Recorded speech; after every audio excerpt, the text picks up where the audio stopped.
Escribió San Agustín: ama y haz lo que quieras. Cuando él escribió eso se refería a este tipo de amor al que se refiere Jesús hoy en el Evangelio y Moisés en la primera lectura. Porque como luego reflexionaría San Juan Pablo II, siempre debemos amar con intensidad, pero con responsabilidad. Como es costumbre, la palabra de Dios hoy es extraordinaria. Y tenemos hoy dos ideas que se nos presentan como temas que se pueden unir. Por un lado tenemos cuál es el más importante de los mandamientos, y en el otro lado tenemos a Jesús, que es presentado en la carta a los Hebreos. Hemos estado reflexionando en ello en las últimas semanas. Es presentado como el sumo sacerdote.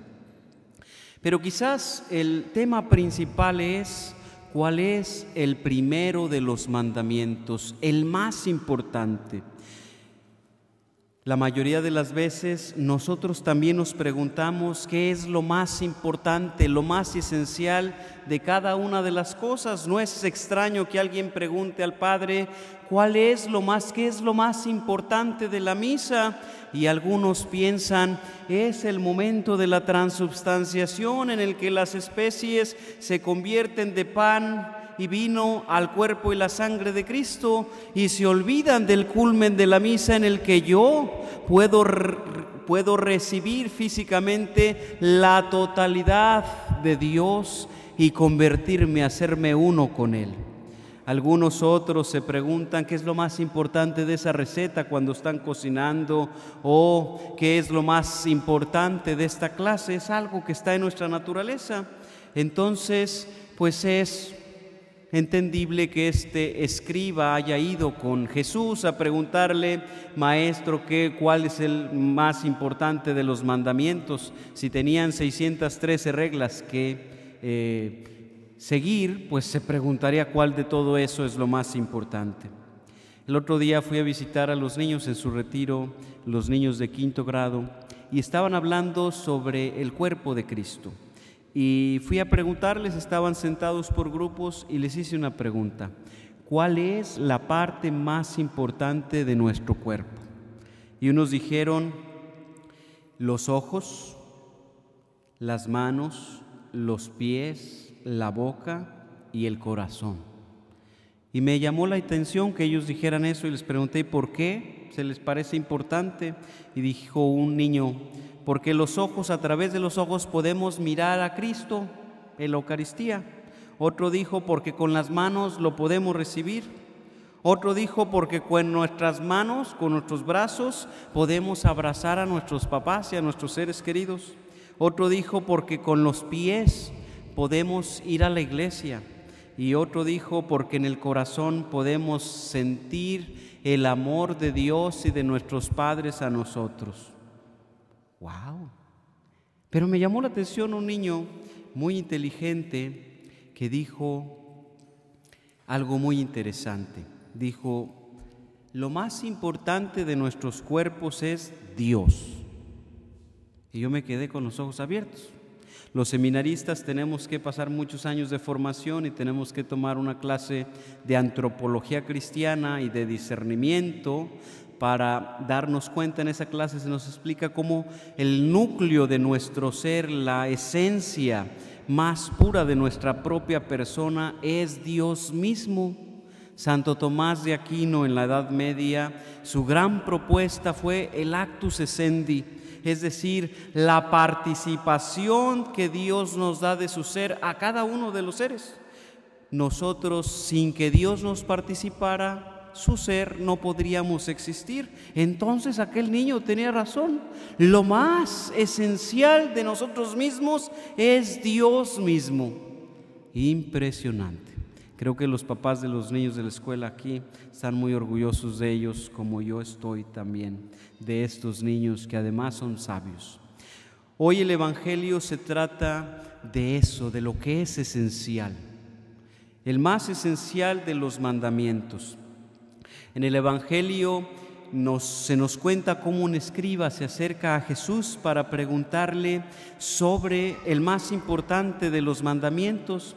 Y este escriba era un hombre sabio, bien versado en la ley, y por eso Jesús le responde desde la ley. Dice el Evangelio, se sentó como Moisés en la primera lectura del Deuteronomio, les dictó y les dijo, como alguien que está gobernando, alguien que enseña, alguien que dicta una ley, así Jesús se sentó.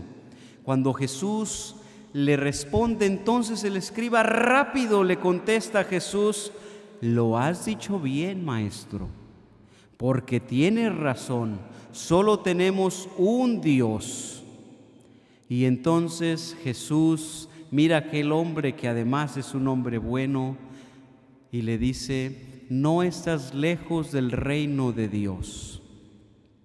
Si ponemos atención, quizás el problema o el detalle significativo es que este escriba, muy sabio y conocedor de la ley, no se da cuenta que aquel mandato de Moisés sobre la ley ha sido inspirado por Dios.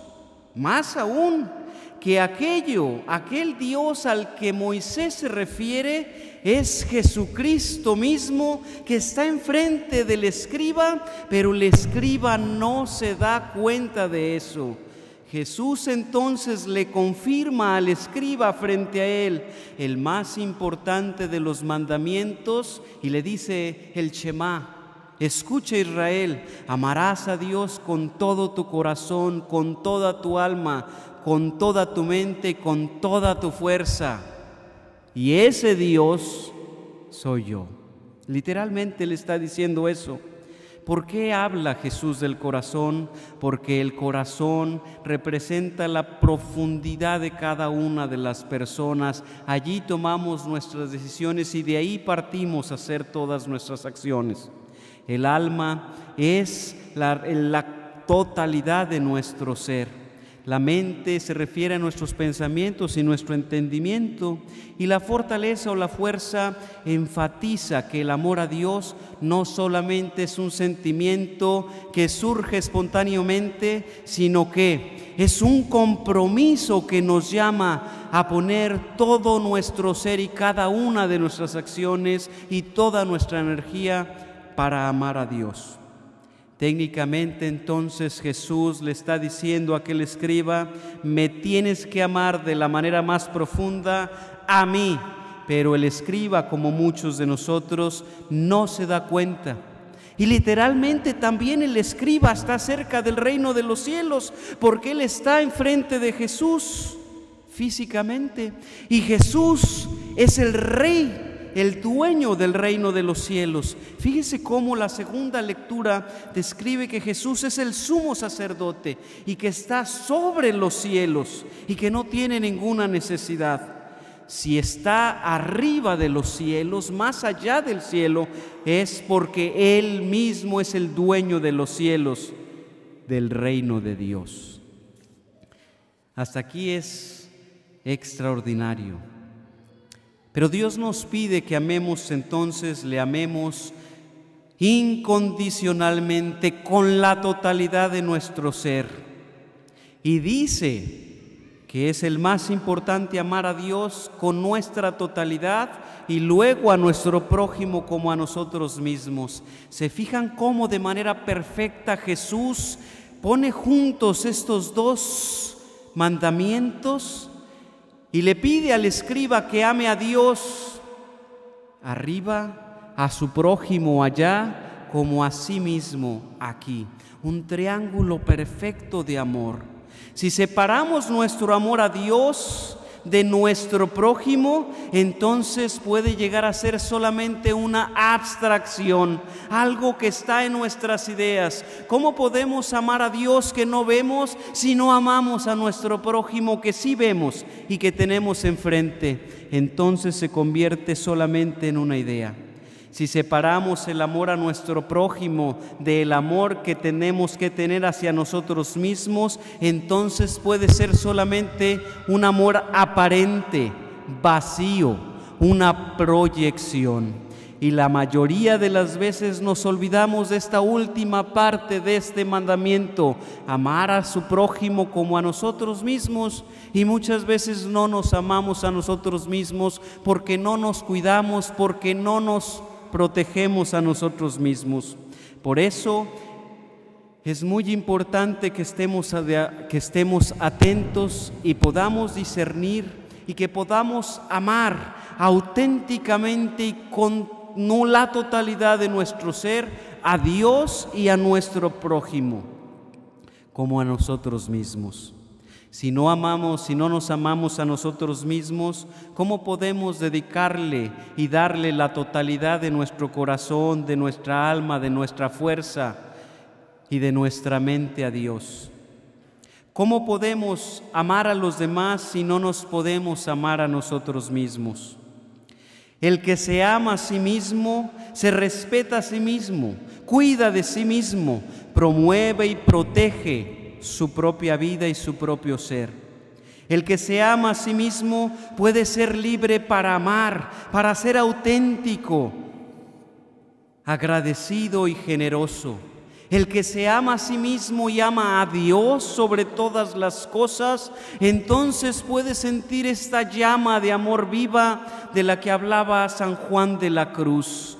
El que ama a Dios mismo, a Dios en su totalidad, puede expresar ese amor que tiene hacia Dios a los demás y puede amar en plenitud también a los demás y amarse a sí mismo en plenitud.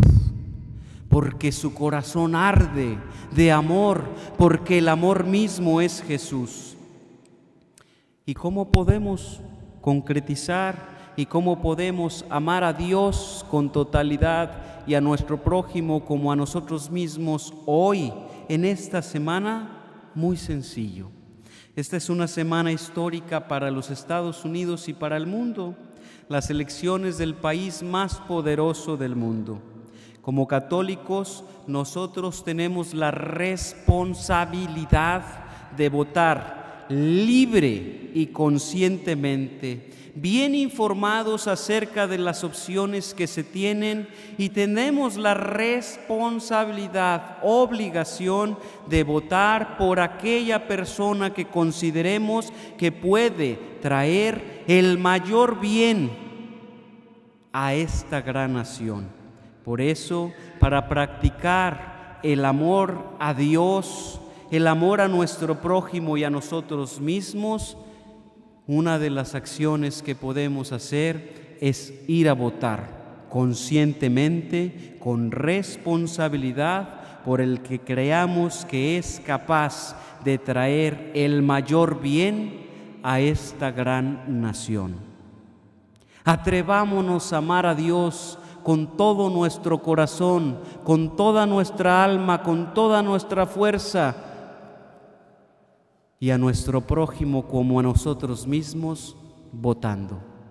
Y si usted no puede votar por alguna razón, invite al que conoce que sí puede votar a que vaya y vote.